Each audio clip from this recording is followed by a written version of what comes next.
it just being legal, and Sports Canada and the CCS are really trying to get the message out, because as we talk, we'll talk more in detail about, it is not allowed in sport, even though it's a legal substance now in Canada. It's not on the world stage. So the presentation I'm about to give you here is sponsored by the Sport Medicine Council of Manitoba. It's one that we've done to a number of different groups. I'm going to try and specify to you a little bit. But they also have a committee called the Substance Use in Sport and Health, or and their role is just really to deal with issues that are related to substance abuse, be they drugs or supplements, etc., and chewing tobacco and all those kinds of things we want to be able to deal with and educate our athletes about. One of the programs that is run by the Sport Medicine Council of Canada is called the Taking It program. It was an option that we could have done it here, but it takes at least an hour and a half to do.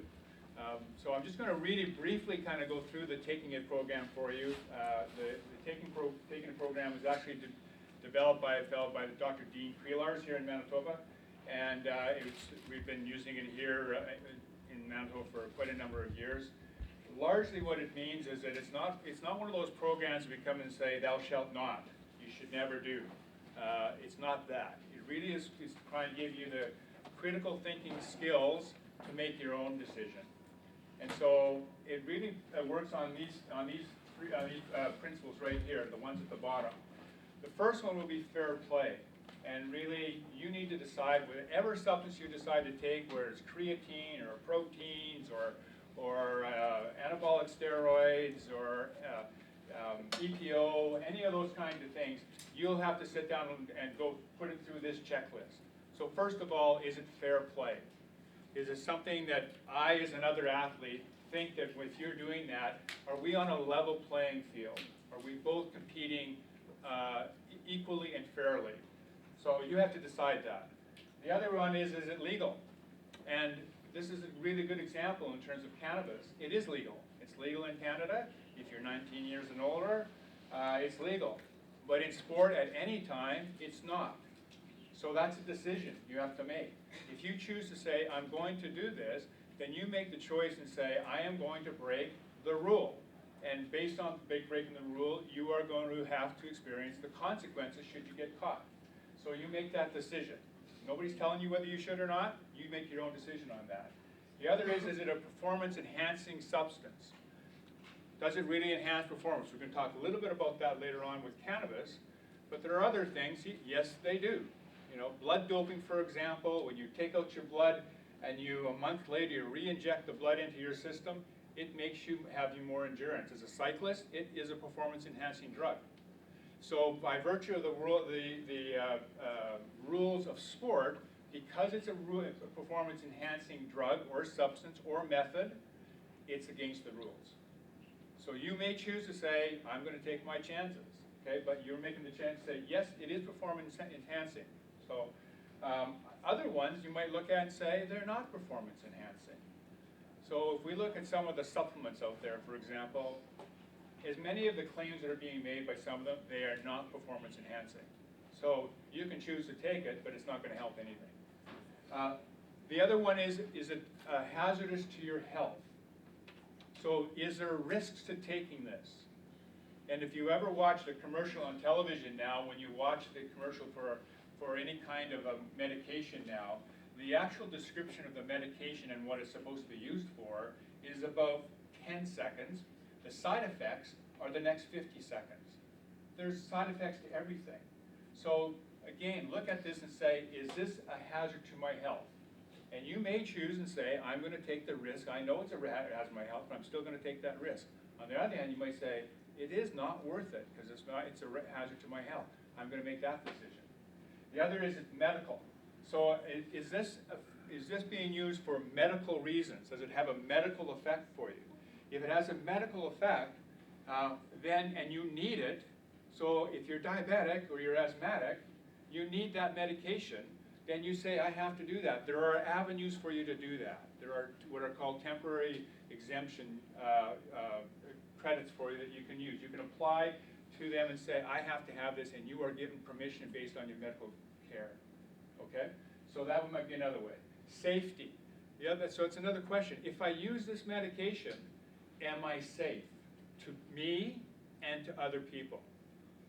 So how many of you think that if you were a Formula One driver, that you should be smoking marijuana 15 minutes before a race? Probably not, right? Because it's a safety issue, not only to you, because you're likely going to crash, but when you crash, you're going to injure other cars, and you're going to damage other drivers, etc. So it's a problem. You have to make the decision based on that. And the other one is financial. So all of these things cost money. And if it's a risk-benefit thing, is it worth the money for you to do this or not? Or are there other ways that are cheaper ways to do this? So fair play, legal, performance, health, medical, safety, and financial are all the things that you would have to look at whenever you take any kind of supplement and say, what is it, what's the information I have on this, and how I'm going to decide on whether I use this or not based on that information. Okay? And as I said, the Taking It program is not about telling you not to do it. The Taking It program is telling you, you decide. And when you make that decision, you live with those consequences. Right? So I'm not going to go into much more detail with that, but think about that in the back of your head.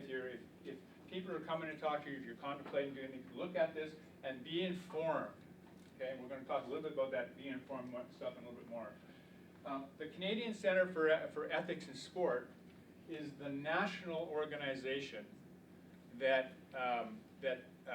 regulates doping control. Okay, so they have ethics in sport. Their prime focus is all about ethics. But unfortunately, the one thing that they're known for the most is the whole drugs and sports thing. They're responsible for doing all the testing, they're responsible for all the disciplinary procedures, etc., and they tend to be known more for doping rather than all the other things that they do related to ethics in sport, providing a good ethical experience for our athletes. And we'll talk about that in a little while. But here are the three things why banned substances, when they're on the list, three reasons why they might be there. One is that there's a potential for a performance enhancement. Okay, so if this drug and or method is felt to improve performance and gives you an edge, it's illegal. Okay, it's not allowed. That's how they decide whatever goes on the list. If it does that, it's on the list. Okay, if it has a potential health risk, not only to you but to other people around you, then it's on the list. Okay, well, it has to be one of two things. The other one is that if it violates the spirit of sport. So this is just, again, going back to that whole ethics thing. You say, it's just not fair. You're finding a way to get an edge that is just not fair. It's not natural.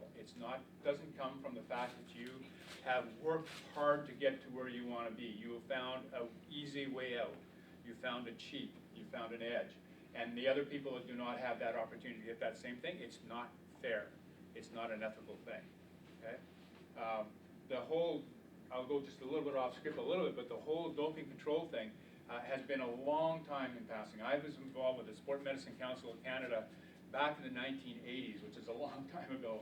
And when we first started to talk about doping in sport, and the federal government actually came and asked us and said, should we be doing this? Because we know that other countries are doing it and it's not fair. So one way of leveling the playing field is for us to do the same thing.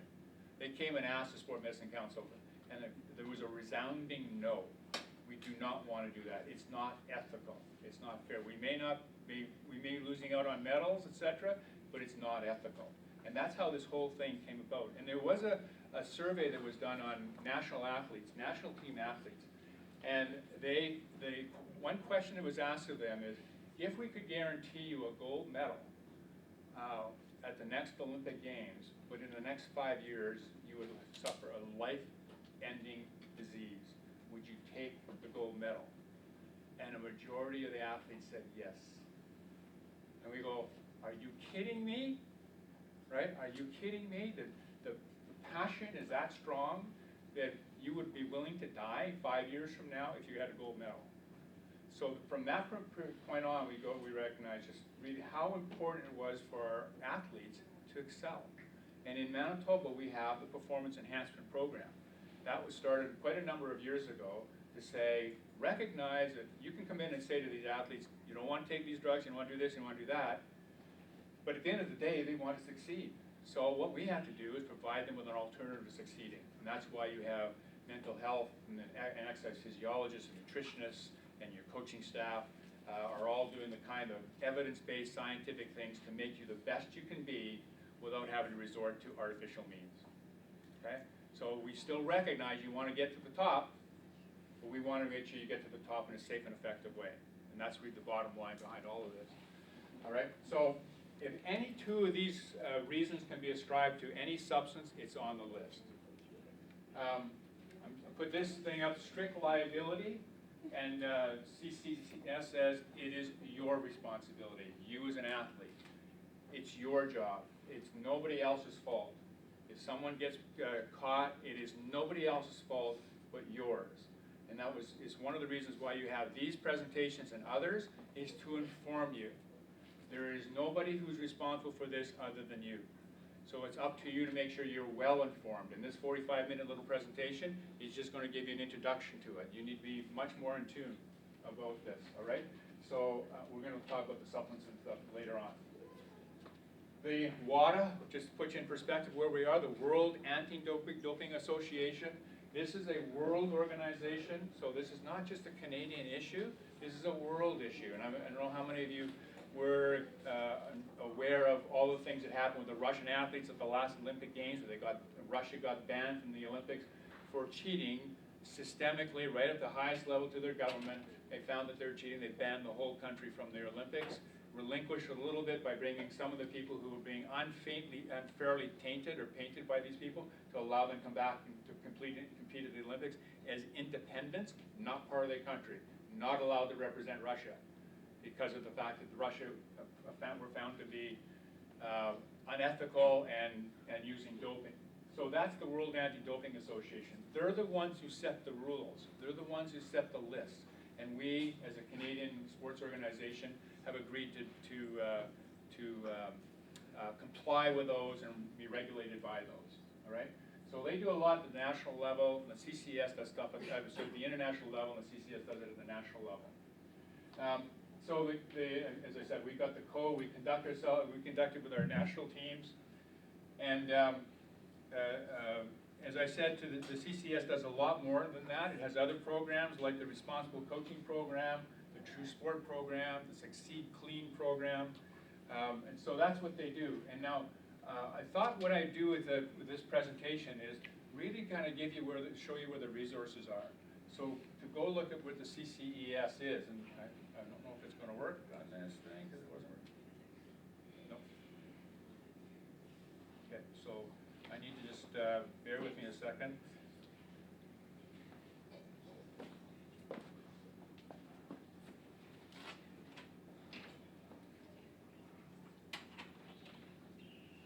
So this is the website for the CCES, Canadian Centre for Ethics in Sport. As I said, they do an awful lot of other things. We're going to do this stuff on cannabis in a bit here. But just to kind of give you an idea of it, so they'll, if you go to anti-doping, there's the Canadian Doping Program, Canadian Anti-Doping Program. They'll explain to you what it is, what they do, what their function is. But they'll also have the prohibited list. And this is the prohibited list, will be the list that's being developed by the World Anti-Doping Organization. So if you want to know what's on the prohibited list, you need to go to this list. You need to know how to find this and go there. And we'll show you other ways of doing it. Okay? Now the other program, if you go down onto that anti-doping program and you go to here, it's got your requirements. And this basically, this is just speaking to what is your responsibility in this. As we said, it's up to you to be informed. And so it'll be your requirement. And there's a thing called the athlete zone. And if you're an international athlete, then there are other things. But right now, if you look at the athlete zone, in the athlete zone, we'll give you things about how to check your medication, how to look if you have to get a medical exemption for something that you have to take, if you're asthmatic or things, then it'll tell you how to do that.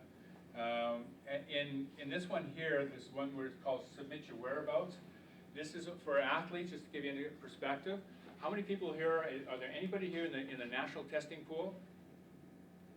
No, nobody in that. Okay, so just to kind of give you a little perspective, the national teams, they all have to identify athletes in their national testing pool. And those athletes have to be available 24 hours a day, 7 days a week. No matter where they are in the world, they have to be available for drug testing. So this thing about submitting your whereabouts, they have to tell them where they are at any time. They could be anywhere in the world, and when their name comes up, they will send someone, not necessarily from Canada, to go and collect their urine and or blood sample. Okay, so that's to kind of give you an idea of just how strict it is in terms of trying to control this and make sure, again, just that we have a level playing field. Now, you've got this. There's this goal. Sorry, let's go. There's a. I got to go back to it. I got to wait till it runs through. I'm going to get to the. Okay, so this one here. This is called a global DRO. This is a way that you can check your medication to see whether or not it's safe or not. Now, I will tell you that the Canadian Centre of Ethics and Sport World Anti-Doping Organization, anybody else, if you brought a supplement to them, they will never tell you that it's safe to use. We're going to look at a little website there. But this one here, this one will tell you about whether or not a particular drug is available and it's where it's useful. Okay, where it's permitted under system. So the key is you're going to put under Canada because we're in Canada. But if you were in any other country, if you were down in Australia, for example, you would click on Australia. Even though you're a Canadian, you would click on Australia because you want to know what the rules are at the place that you're at. All right, and they also have they'll have different brand names for the same medication. So if we're in Canada, and I select here, and I select a type, and I'm an athlete, and let's put basketball. So if I put basketball, and I buy it in Canada, and I want to know about Tylenol. Okay, so what it'll do is it'll bring up Tylenol, and then first of all, before it does it, it tells you you have to sign off and say, hey, we actually don't guarantee this information. Use it at your own risk, and you have to sit down and say, okay, I accept that. And then underneath there, it'll give you all the different types of Tylenol. And then what you need to do is going to say, okay, well, this is the one I'm taking. I'm taking a Tylenol extra strength, 500 milligrams, and you go on that, and it'll tell you that it's not in competition and not prohibited out of competition. It's fine. Okay? But if you were to take in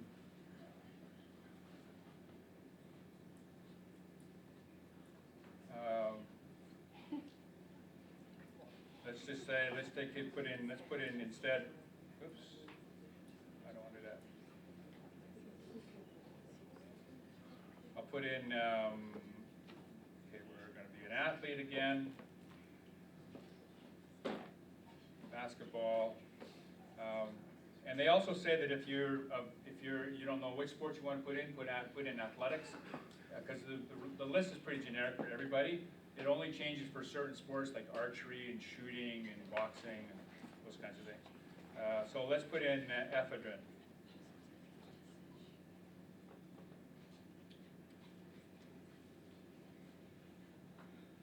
I hope it works. I haven't put it in yet. Oh, no.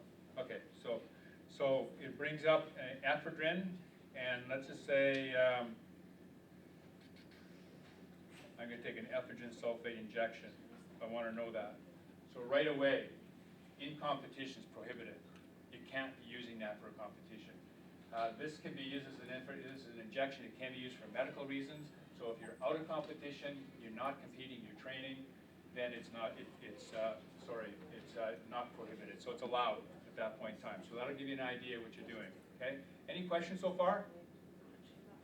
Okay. All right.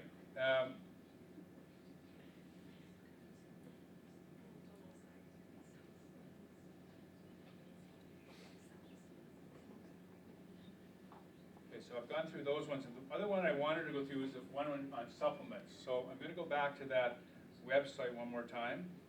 And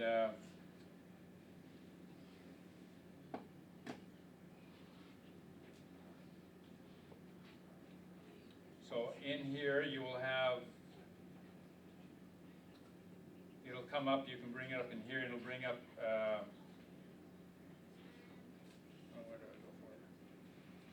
Here you go, under here. So supplements, and there is a really good little poster on supplements. And I'll just bring it up here.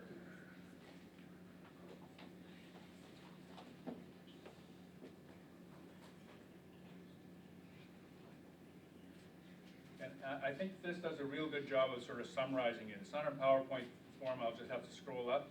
But one of the things is in terms of what is a supplement. So any kind of energy drink, you're taking Red Bull, etc., it's a supplement. It's got caffeine in it, right? And so any type of vitamins and or minerals, if you're taking extra vitamins and or minerals, if you're taking herbs for remedies, and if you're taking probiotics, those are all, and protein powders, those are all supplements. Potentially could cause you trouble, okay? And interestingly, that you're probably not alone if you're using any one of those kinds of things, because the research indicates that 80% of athletes say that they use some form of a supplement or other, right? And so, and the other interesting thing about that is where do they get their advice and information for? So 20% of them get from their family and their friends, the others get it from their strength trainers, and the others get it from their teammates. Nobody goes to a doctor and or a nutritionist. They're the people who know. So don't trust the information you're getting from some of these people, talk to the other people, get the facts of the people who really do know. And don't be saying, well, if it worked for them, it must work for me.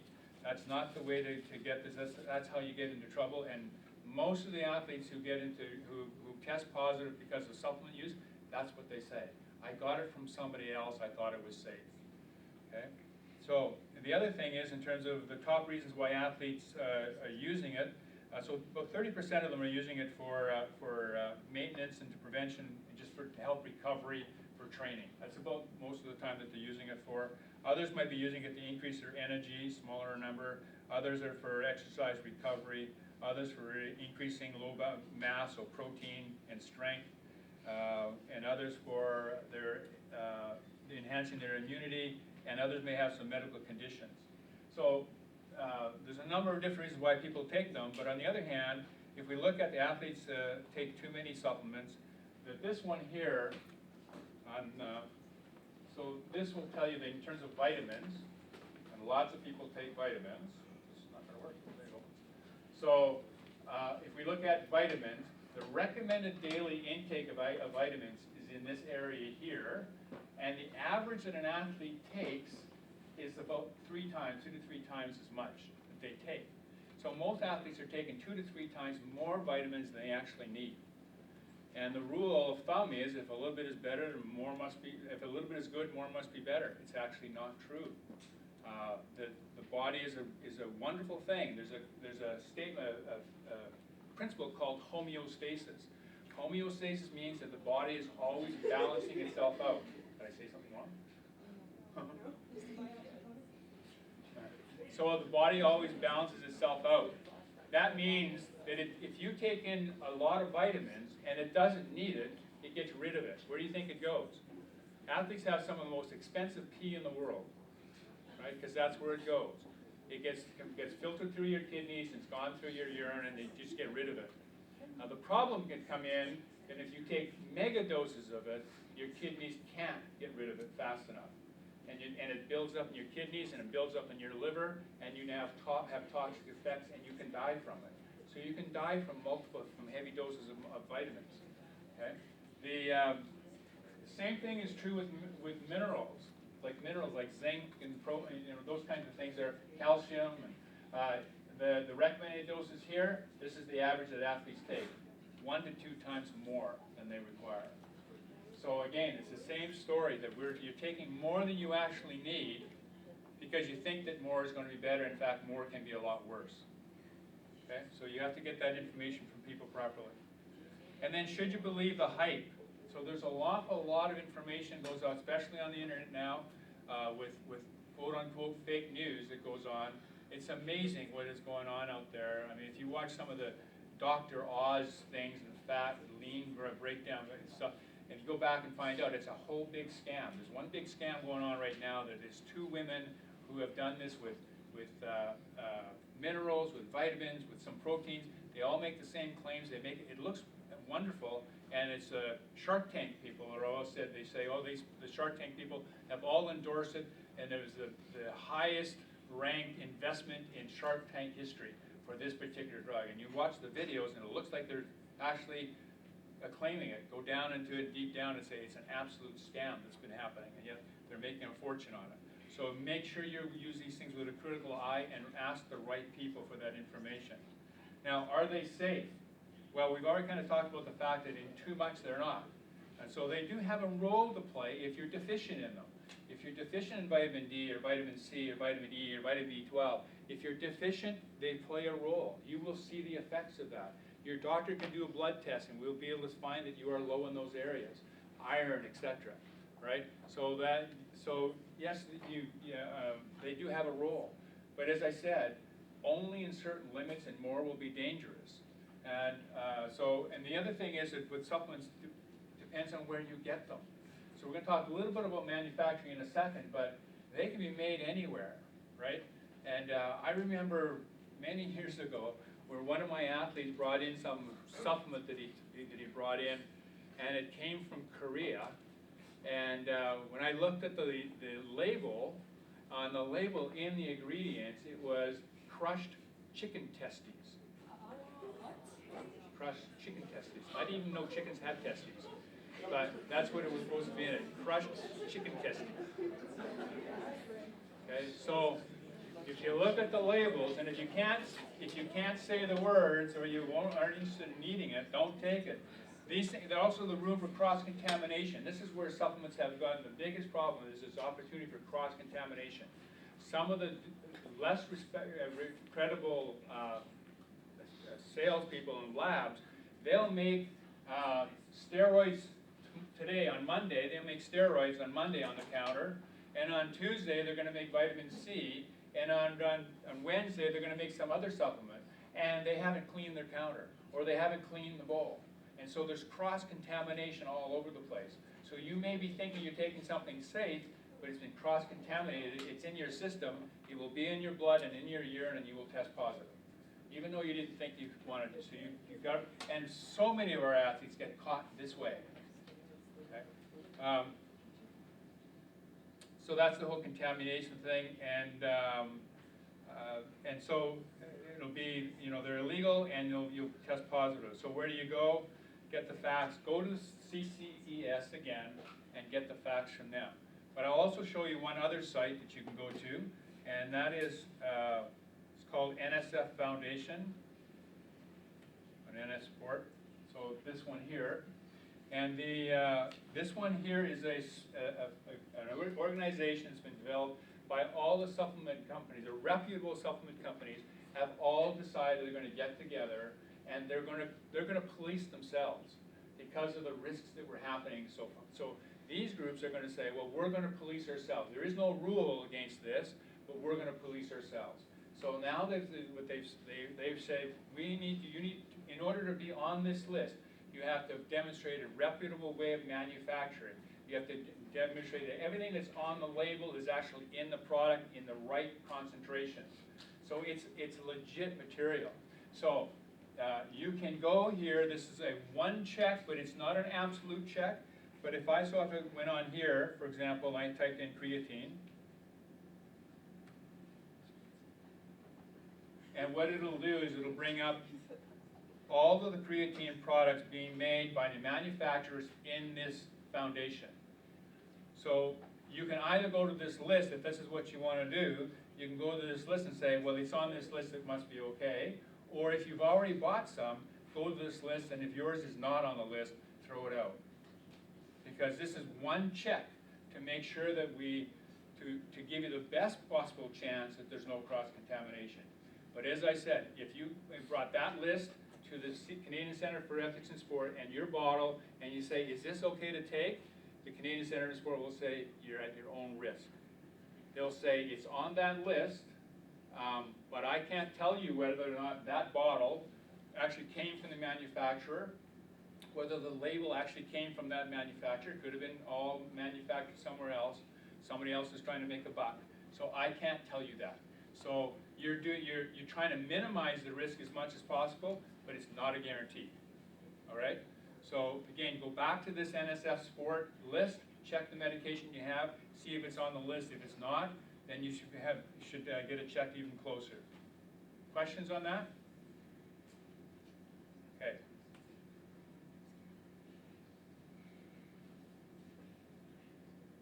All right. So now the next thing I'm just going to do is spend a little time on cannabis and sport. And as I said, this is sort of a new thing. The Sport Medicine Council of Manitoba over a year ago said we better get on top of this thing because we're going to have to answer some questions to athletes, because we know that legalization in Canada is not legalization in the US or in France or in Europe or in Germany, etc. So the rules, we are going to have to follow those rules. We're not exempt from the global rules. As I said, these rules are made by the World Anti-Doping Association. So we've got to give you some advice. So, and I'm probably not the best person to give you this advice because I'm not really that familiar with cannabis in terms of ever using it. But I can tell you what the research is. This is stuff that's come from the Addictions Foundation of Manitoba in terms of some of the things that it does, if you look at the effects on the brain.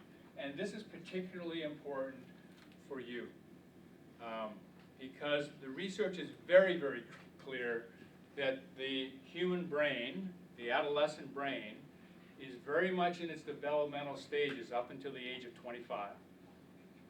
So you guys are all sponges right now. You're all growing. Your brain is developing exponentially, way more than mine is now. Mine is slowed right down. But your brain is growing and refining, and there's a term called pruning that we'll talk about in a minute. But this is so important for people at your age to recognize that these effects that we talk about, and these effects are actually not research proven, they're real life proven. So the reason why they're not research proven is because cannabis was illegal.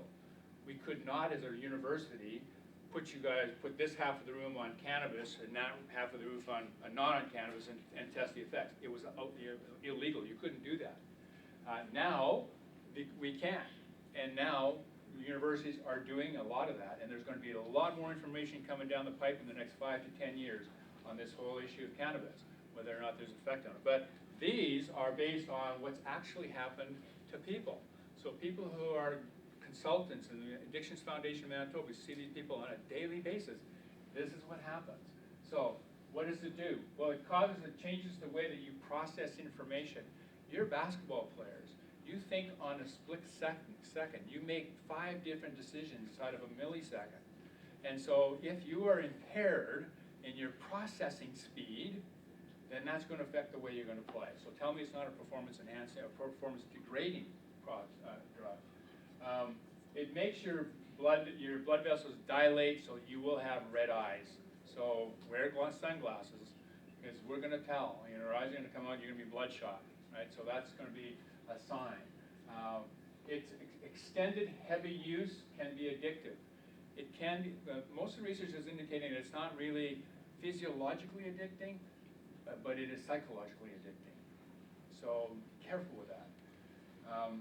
It gives you the munchies, particularly in males. So you need to eat. So if you guys are all sitting here trying to control weight, etc., and you're doing that, well, that's going to be a consequence of that. Throws off your balance.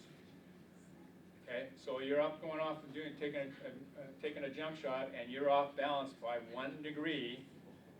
It's a rim shot, or it's an air ball. All right, so be very aware of that. It does give you that euphoric feeling. We're going to talk a little bit about that, the THC versus the CBDs. So there is a euphoric feeling because of dopamine. Dopamine is a drug that all of you secrete on a regular basis in your brain. It's the happy drug.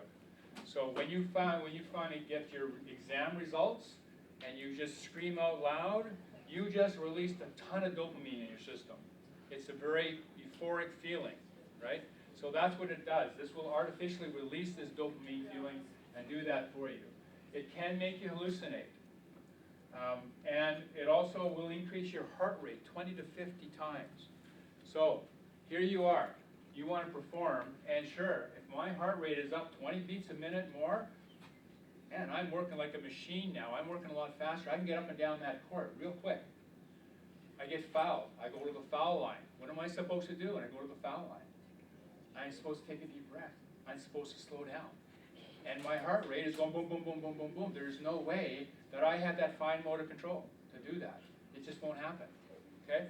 And the thing that gets me about this is that when you take it, it'll last between 20 minutes and 3 hours, that increased heart rate. And there's nothing you can do to stop it. So you can't say, oh, slow down, relax. So if you're prone to having palpitations or fibrillations, or people who have a congenital cardiac disease problem, their heart rate is going to be stressed, you can't slow down. You will have a heart attack. There's no way of stopping it except to give you another drug to combat it, right? So it's not, you can't slow it down. So that drug is now taken over your body, and you can't do anything about it, okay? It can make you feel anxious and panicky. Who wants to be more anxious and panicky? Add to the anxious and panicky in the game, right? You don't want that. So there's another issue. Some of the negative health effects will go through chronic coughing, respiratory infections, particularly if you're smoking cannabis, because of the fact you're inhaling the smoke, you get lots more lung infections. You'll have memory loss. You'll have, as I said, hallucinations, the anxiety attacks, the psychosis. People who have a history of anxiety or of psychosis should never take cannabis because it just heightens that up. Or they should never take it by themselves, alone. They should be in controlled situations, right? So, because it'll just heighten their psychosis. Suicidal thoughts, again, same thing. If you have, chronic depression, and then this tolerance of dependency. These are sort of some of the things that have been noted. We're going to know more about this as we do more and more research on this. Yep. Okay. Some of the risk factors that you might want to take into consideration: your body weight and your size. So much like alcohol, if you're a bigger person, you can tolerate more alcohol than if you're a smaller person. The same thing with cannabis. Your age. And so again, you're at the highest risk of the negative effects of cannabis now. And the problem is you will not know that until after you're beyond 25 and you're trying to get a job and you're working in high stress areas and you don't have the capacity. We don't know that. So that's the thing, the scary part right now, that in the next 10 to 15 years, as we start to do more and more research, we're going to start to see more and more of that happening. Just your general health and your nutritional habits. So if you don't eat well and your immune system's down, problematic. As I said, mental state, you have depression, anxiety, etc. You should never take cannabis by yourself because you are so prone. And most people who have these hallucinations and negative effects have predisposing anxiety and depression issues. So if you're going to take cannabis thinking that you are going to be treating your depression or your anxiety, it might make it worse. Okay? You do develop a tolerance to cannabis, so it's not a dependency, it's a tolerance. You will want to have more and more and more of it because you want to get that same effect, and more of it brings in all the other side effects. Okay? And then obviously the types of products, so that's the one thing that the government is trying to do in Canada, is to try and control the quality of the marijuana, cannabis, so that we don't have all these other infills, things with fentanyl and opioids, etc. Okay? And obviously, the more you use it, the greater the health risks. And I talked to you about the teen brain under construction. So as I said, up until the age of 25. And the part of the brain that's under construction for you right now is what's called the prefrontal cortex. So you're all in that age group right now, the prefrontal cortex. You're all teenagers. I hate teenagers. Yeah? And why? Because the prefrontal cortex is not fully developed in a teenager. And so the prefrontal cortex is the one that is the buffer. It's the one that controls impulses. So the fact is that the way that I think, I go, what were you thinking when you did that? I'm thinking it because I have the capacity to do that. You don't. You know, you become impulsive. And sort of the fun part of being a teenager, you can be impulsive, etc., and you do things without thinking. But that's because you can't think, because your prefrontal cortex is not intact. It's still developing. Now, if you do something to affect this growth and development, which is happening and will maximize stuff up to the age of 25, if you do something to limit that, it's permanent. So you end up being a teenager for the rest of your life, which I don't wish on anybody. Okay, but yeah, so it could be that way. All right, and just another little thing, that this part here, this is the pleasure part of the brain. This is where the dopamine, right in here, is where the dopamine gets secreted, and that dopamine goes into what's called the nucleus accumbens and goes up to the prefrontal cortex, and that's where it gets translated into, whoopee, this is fun, this is great. Okay, so, but you can't control that. Okay, so that's the wait, and so this one, the prefrontal is saying, hold on, stop, wait. This one says, no, no, no, no, I want it, I'm going to get it, right? So we tend to lose that ability. I'm not going to go through this one with a lot of detail, but it just kind of talks to you about all the different things, learn the parts of the brain, learning and memory, movement, learning, regulated voluntary movements, anxiety, stress, your temperature, body temperature, your memory, your learning, your motor control and coordination. All of these things are things that are happening, and there's this notion of pruning. Pruning means that in that brain right now, you have way more brain cells than I have. In fact, you have way more brain cells than you need. And what's happening is as you start to grow and develop and experience things, you are going to start to cut some of them out. You don't need those brain cells because you've got experiences, and so you're doing what's called pruning all those brain cells, and eventually you're going to end up with a brain that's going to be very, very efficient, and it's going to be able to make quick decisions properly and with the right reasons, with lots of experience behind it. But in the meantime, you don't, right? So that's why the biggest concern that we have is that we are now affecting this ability for you to prune these cells. So we'll see what happens down the road. Okay? Just in terms of trying to mitigate your risks, so the first thing to mitigate your risk is don't use it at all. And so that would be an important one. In this one it says 18, here it's 19 in Manitoba, so if you're 19 or you can't use it. The other was that you have to be aware of the THC and CBD level. So the THC is the part of the cannabis that gives you the euphoric effect. It's the one that triggers the dopamine release. So it gives you that euphoria. The CBD is one that affects your immune system, your healing system. And this is where we have this dilemma right now. There are lots of people who are taking medical marijuana for medical issues because they feel that it helps. I just went and got a haircut this morning. I don't know if you didn't notice it, but my hairstylist, the person who cut my hair, I said, I'm doing this thing on sport. He says, well, I don't know anything about sport, but it sure helped my dog. So she's giving it to her dog for his arthritis. Sure helped his dog. Well, we know that. We know that there's a lot of anecdotal things, and as the research goes on, we'll know more and more about how CBD works. So when you're taking CBD oil, it's a medical reason. When you take the THC, it's for euphoric reasons. And you want to, so if you're going to buy marijuana now, you will get a rating of how much CBD there is to how much THC there is. The higher the THC, the higher the euphoria, the less the CBD. So people who are taking medical marijuana are taking high CBD. Some of them are taking it in oils, others are taking it in edibles, but it's CBD, it's non-hallucinogenic.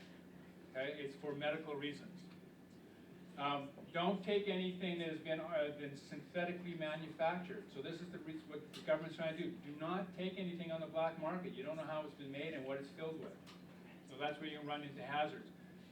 Don't vape it. Vaping marijuana is you're now ingesting it into your lungs, and it comes with its whole host of other side effects. So they're asking you not to do that. When you do, if you're doing marijuana, don't hold your breath. Don't inhale it, don't hold your breath. Because all you're doing is you're holding all this stuff into your system, and all the carcinogens, all of the chemicals that cause cancers are being held in there. You're just exposing yourself to bad stuff. So don't do that. Okay? Frequency of use. The more you use it, the higher the risk you have. Don't ever use it when you're drinking. Don't ever take it when you're pregnant, and if you're depressed. If you have depression or mental health issues, you shouldn't be taking it. Okay? And never ever combine any one of these things. So those are the quick list, and I'll go through that. This is the list right away. I don't have to go through all that. We did them already. Okay? And just one quick thing in terms of safety, because now, as of October 1st, coming up, edibles will be legal in Manitoba, in Canada.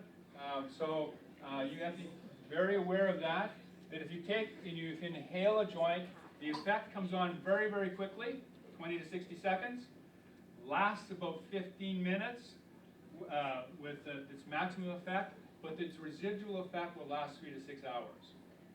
Okay? If you take an edible, it has to, the problem with it was the thing that when you inhale it, it goes right into your lungs, and the bloodstream picks it up right away, and it's right in the system. If you take an edible, it has to go in through your stomach, it's got to get digested in your stomach, it's got to make its way through the bloodstream and find its way up to the brain. That's going to take time. It'll take at least 20 minutes, 10 to 20 minutes to happen, but the effect is a lot longer, for 6 hours, where it continually increases, and the effect can go on for 20 hours, for 20 hours, and even one-day half-life. In fact, and I'll show you another slide in a second, but the airline industry just came out with a ruling that an airline pilot cannot fly a plane if they've consumed cannabis 28 days before flying. Because the research will show you that it affects their ability to make decisions for up to 28 days. So I'm happy about the fact they do that. I'm scared about the fact that we may have some pilots out there who are getting away with it, who are like a day or two before, or even that afternoon, are now and go, oh my goodness, and they're in charge of my plane, right? So this is the biggest problem we're going to face next little while. One of the things that happens here is because of the fact, especially if you're not used to doing them, you take an edible and you think it's going to happen in 60 seconds and it doesn't happen, and it doesn't happen in 15, so you take another one, okay, and then 20 minutes later go, oh, here it comes, and then 20 minutes later after that, the second edible kicks in, and now you've doubled up your dose, right? So that's going to be a big problem that's going to be happening in the next little while. We know that. The hospitals are ready for it. Okay? Cannabis, use it at your own risk. Consider alternatives, as we talked about. If you're, what is it? Why are you doing it? What are you taking it for? If it's anxiety, etc., find some other alternatives. If you are having to take it, and you can get a medical exemption, so if you have to take for medical reasons, go through the proper protocol, and ensure that non-medical consumption is not habitual or abusive, and ensure that the consumption is outside of competition period. Okay, so cannabis, you can take it within, outside of competition. We're not coming out outside of competition to test for you, but we will test you during competition. But remember, it's in your system. It'll last for a long time. So they're used to, we say, well, how much is it? Nobody can tell you, because it depends what you took, how much you took of it, how close you took it, your body size, etc., what your sensitivity to it is. But I can tell you that in 2013, the amount of cannabis in your blood system to test positive was 15 nanograms, which is not a lot. At one joint, like 2 weeks ago, it'll show up. Now, in 2013, they increased the level at the world level to 150, 10 times the amount, to 150 nanograms, because they were catching everybody. So they've increased the level of it. But to tell you when you get to that threshold, it's not like a 0.08 alcohol, can't tell you that. So you're doing this at your own risk if you're doing it. And remember, as I said, ensure the consumption is a minimum of 30 days before the start of competition. And during competition, absolutely not. Okay? So that's the bottom line there. Any questions on that? Good, I think I went through kind of a thing. So remember, go to the CCES if you have any other needs for information on that. Are we good for that? Yes. Woo! You can applaud now if you want.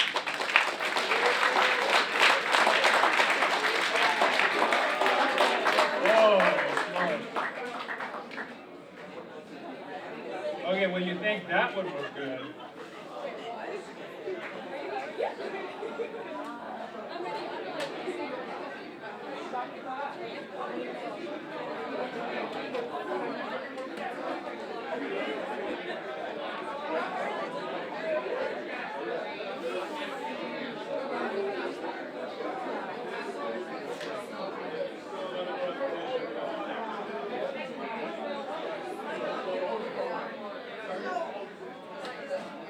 We're going to peek.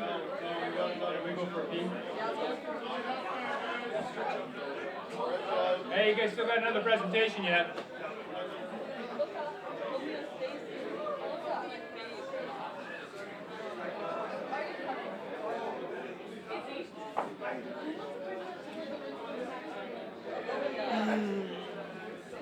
Zelma, what's on your shorts?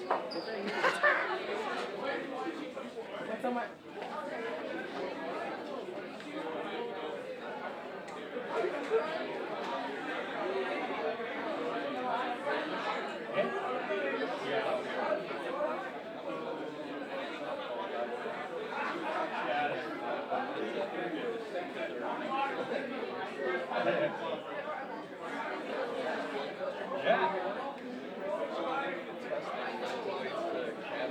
Yeah.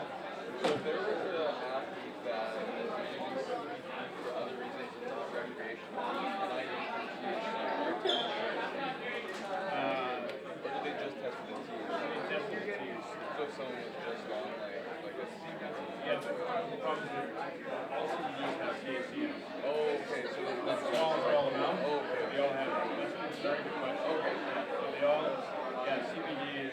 Then you can get like 100% even then, like 100% CBD that doesn't. Hey everybody, listen up, listen up, listen up. Yeah, that's a very good question.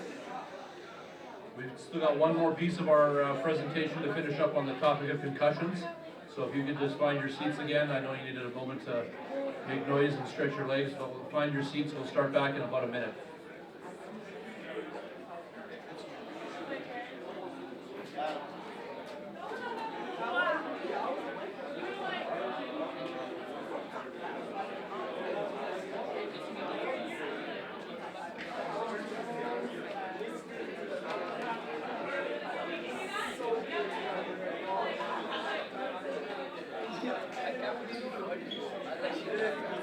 Yeah, 3 times, dude. Just sleep before the 3 times.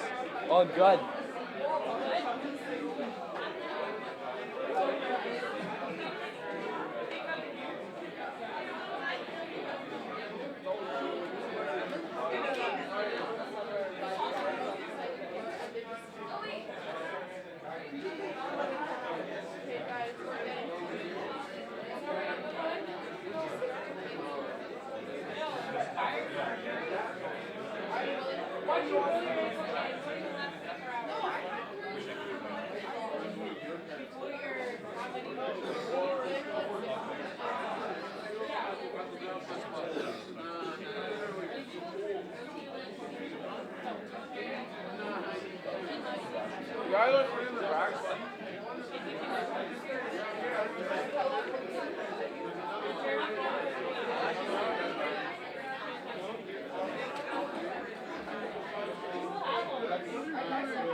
Okay, who are you going to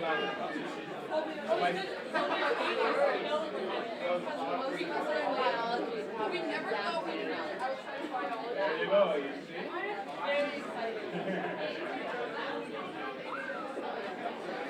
It's a pretty.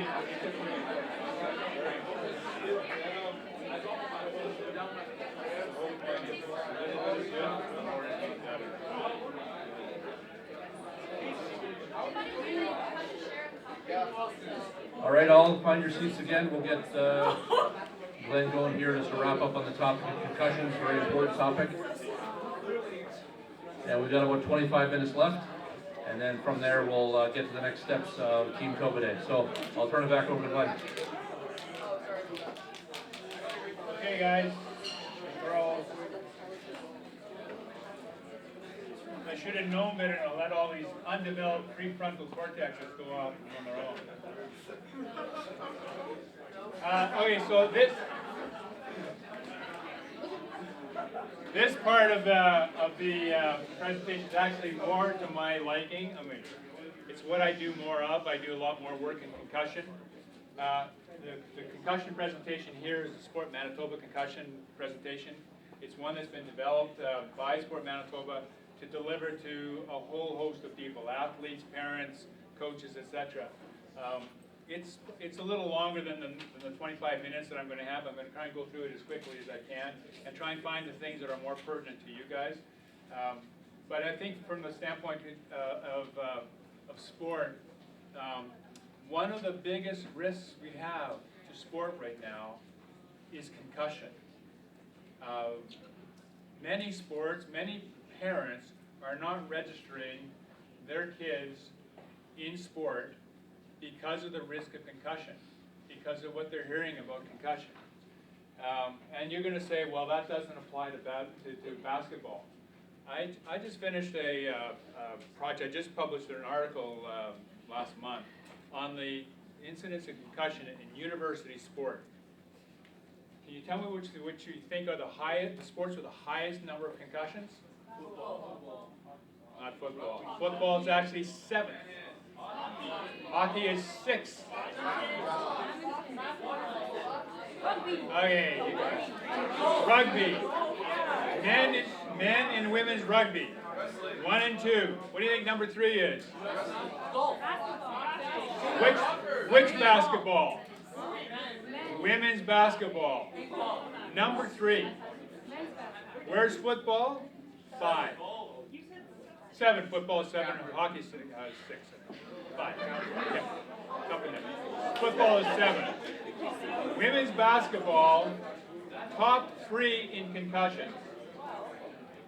Now, we've just gone through a little, like a euphoria in basketball in the last week or so, in terms of the Raptors and just how popular, and we heard all about how wonderful the sport is. And in fact, I just heard a researcher today that's speaking on the radio this morning saying that she anticipates that the sport of basketball in popularity is going to overtake hockey.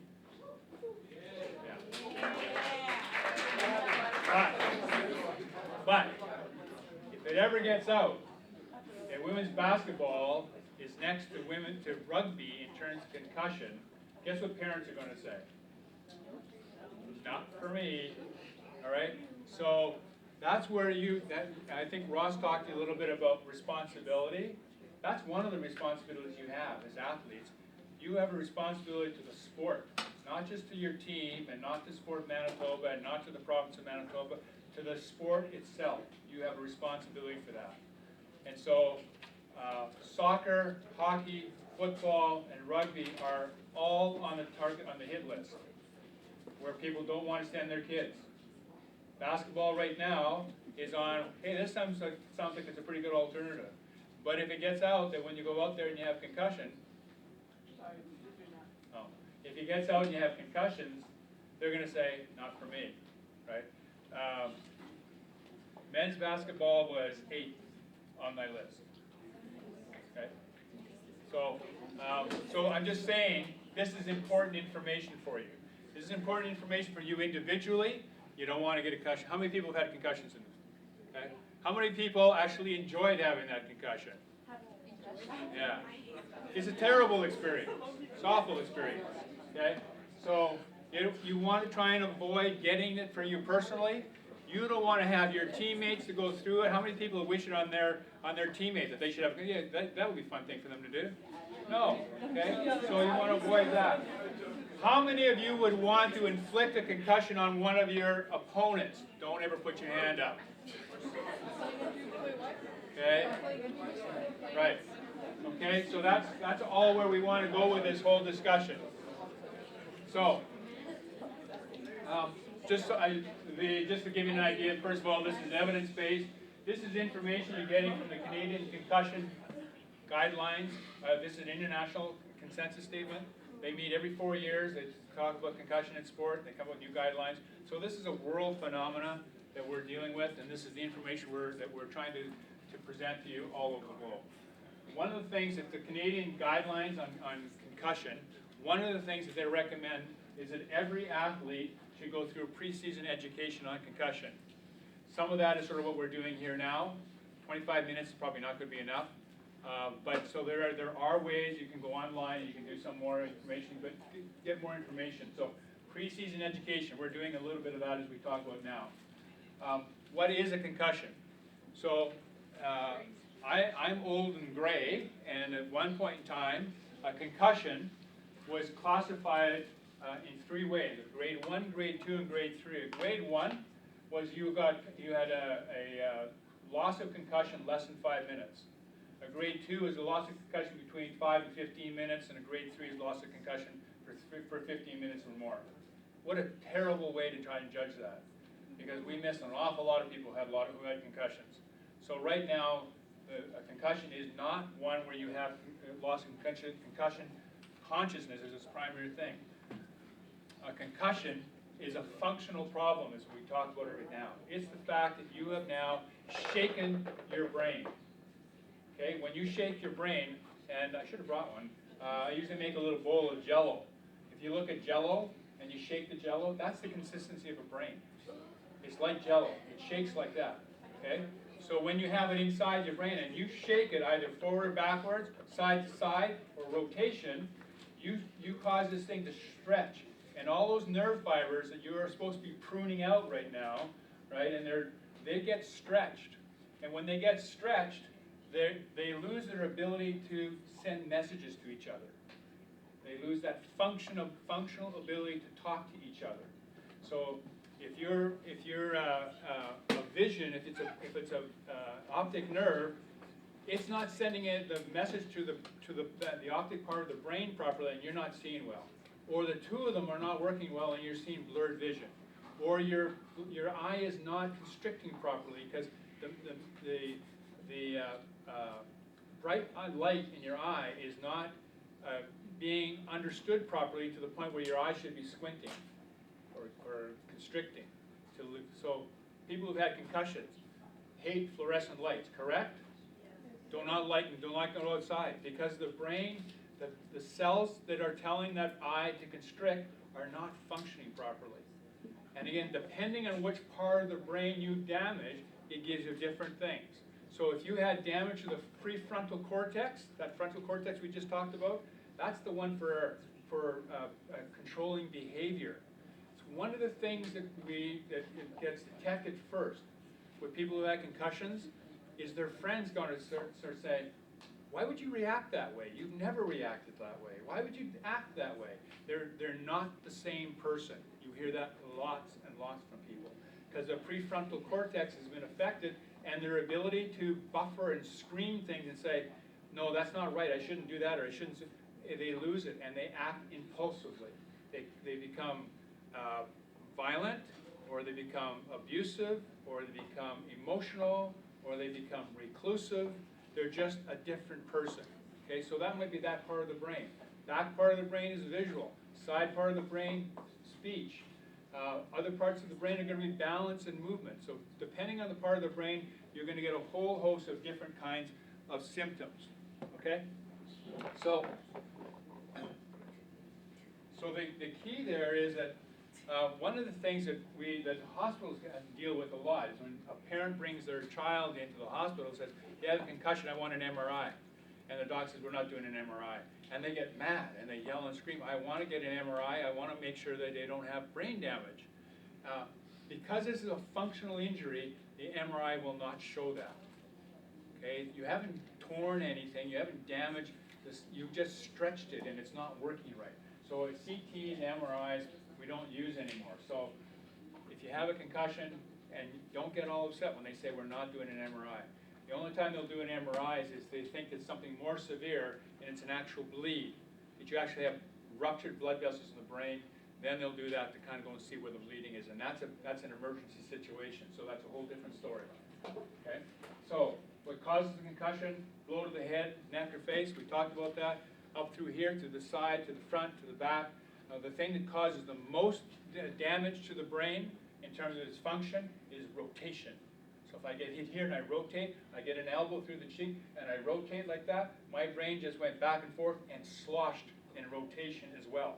So there's lots and lots of stretching going on. So when you get that kind of rotation mechanism, it's worse. Okay? The other thing is, it doesn't even have to have a hit to the head. So if you hit someone from behind, it's a whiplash mechanism. You get concussions in car accidents. When you get hit from behind, just the fact that you took your head and flipped it back and forward this way, the brain inside sloshed. Okay? And so you get concussion. So if you hit someone from behind and they do that and they go, they'll get a concussion from it. Or from, yeah.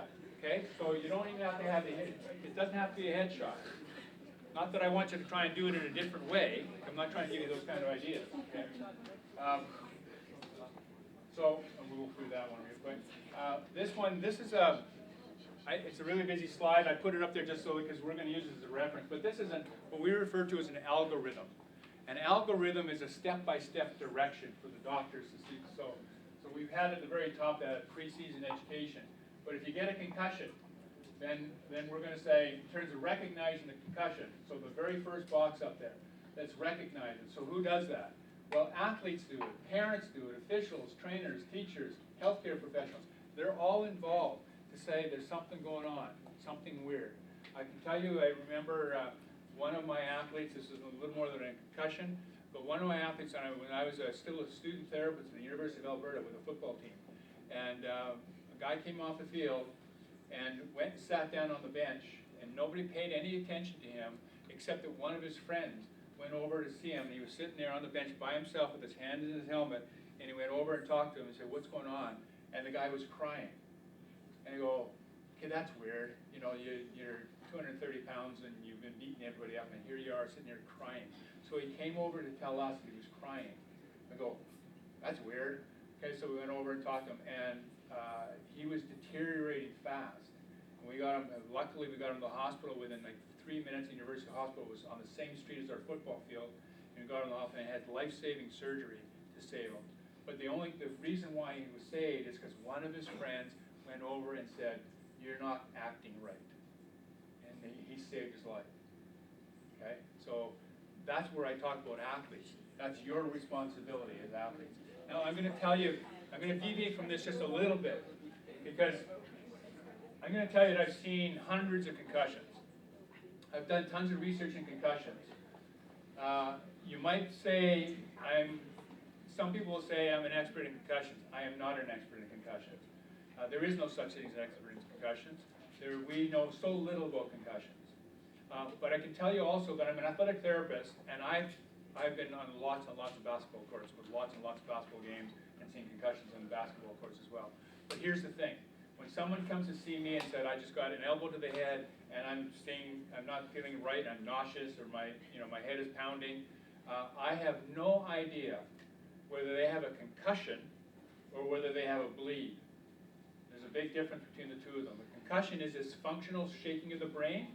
His bleed is I've ruptured blood vessels inside my skull. And those blood vessels are going to rupture, and they're going to bleed inside the skull, and there's nowhere for that bleeding to go. It's going to push the brain, put pressure on the brain. Eventually it's going to affect what's called the brain stem, at the very base of the brain, which is responsible for heart rates, respiration, and consciousness, and you're going to die. Okay? And that's how a boxer dies. Okay, so here's the story. I have no way of knowing that. When you come to see me on the court, doesn't matter who they are. Nobody knows whether or not you have a concussion or whether you have a bleed. The only way we're going to know is we're going to sit you down and we're going to watch. And we're going to check your eyes, and we're going to check your balance, and we're going to check your memory, and we're going to say, your headache, is it getting worse or better? And if it's getting worse, then we're going, could be a bleed. And now I've got minutes to get you to the hospital, potentially, so we need to move. Okay? So there's no room for decision making, for error here. So that's why we opened up the Concussion Institute a number of years ago, and then there was a press release on it, and Doug Brown, you know Doug Brown from the Bombers, he had just retired, and he was interviewed in the paper, and he said, oh yeah, we used to do this all the time. When a guy had a concussion, we would pick him up off the field and bring him back into the huddle, and we would tell the player all the answers to the question he was going to get asked when he went on the field, off the field, so that he can come back to play. And I go, what are you doing when you stop to think that that guy could be having a bleed, and you're helping him come back on the field? So it's athletes are responsible you're responsible for each other in lots of different ways, including concussion. You see someone who's had a concussion. I just had another article I just finished doing on high school sport in Manitoba. Anybody here from Transcona? From Transcona?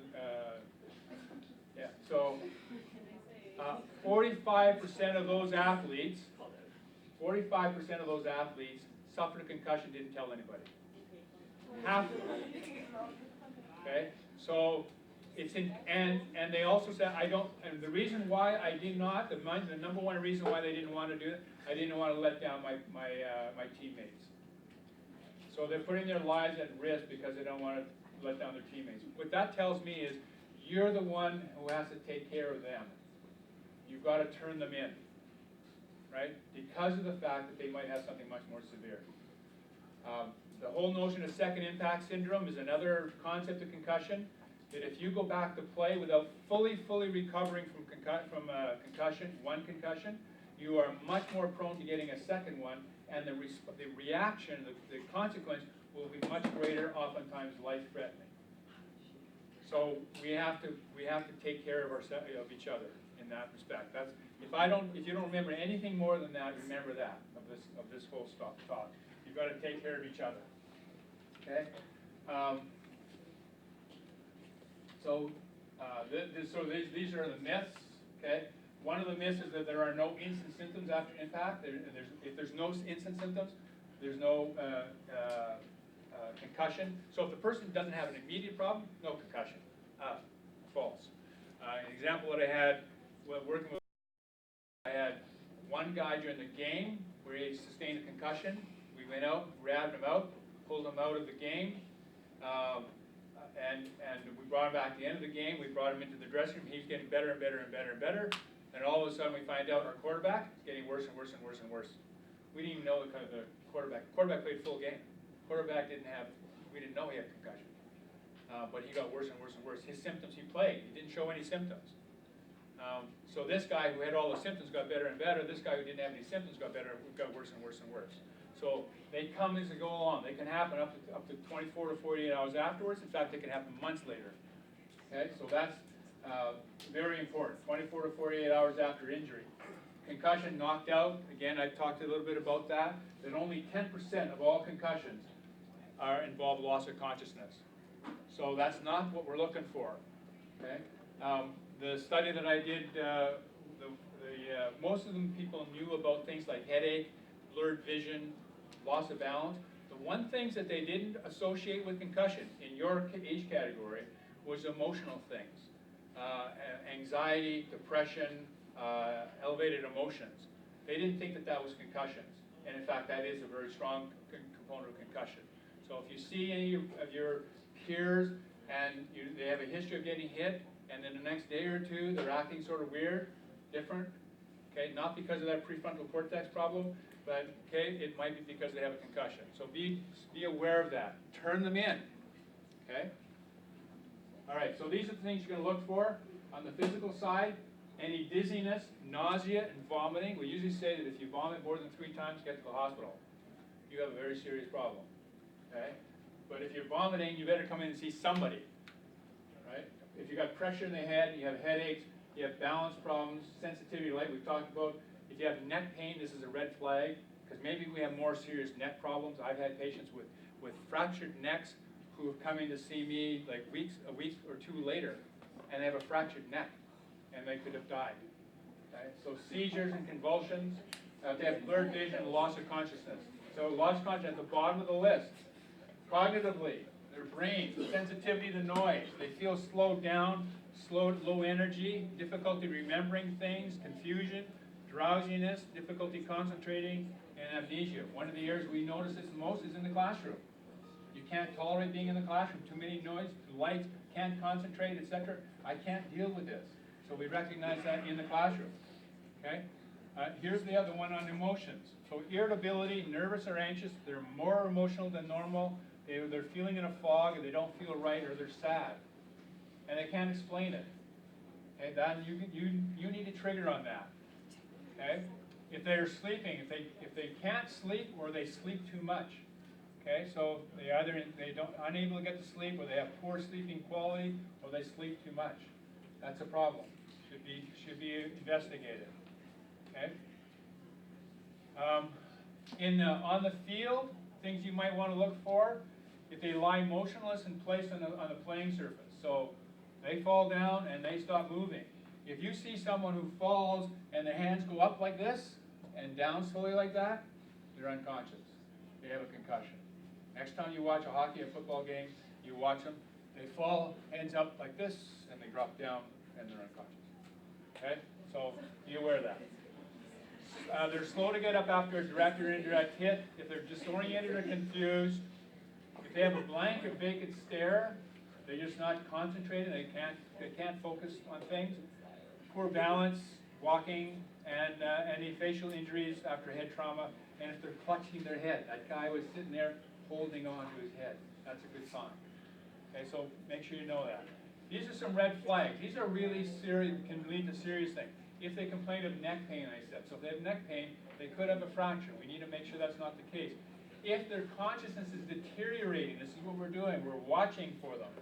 If they have severe or increasing headache, repeated vomiting, unusual behavior change, severe convulsions, double vision, tingling in their arms and legs, those things are 911 problems. Those are indications of possibly having a bleed, not just a concussion. So we've got to get them into the hospital as soon as possible. Okay? And we call the ambulance. And then we remove them. These are things more for therapists and stuff. So we're going to remove you from play. And you need to understand why we do that. Because we have to make sure you don't have a bleed. You have to cooperate. You have to understand it. Okay, we're doing it for your best interest. When I'm a therapist with a team, I tell my team, I said, I want to win as much as you want to win. But I draw the line when your health is in question. So when your health is in question, I'm going to be the bad guy. I'm going to make the difficult decision for you. You have to understand it's as hard for me to make that decision as it is for you to accept it. But you have to cooperate with that because we have reasons for doing that. Okay. I'm going to leave a couple minutes questions because that was sort of the essence of what I want to get across to you. Any questions at all? You still have to go back and have a pee? Yes. TB, tiny bladder. Okay, take care.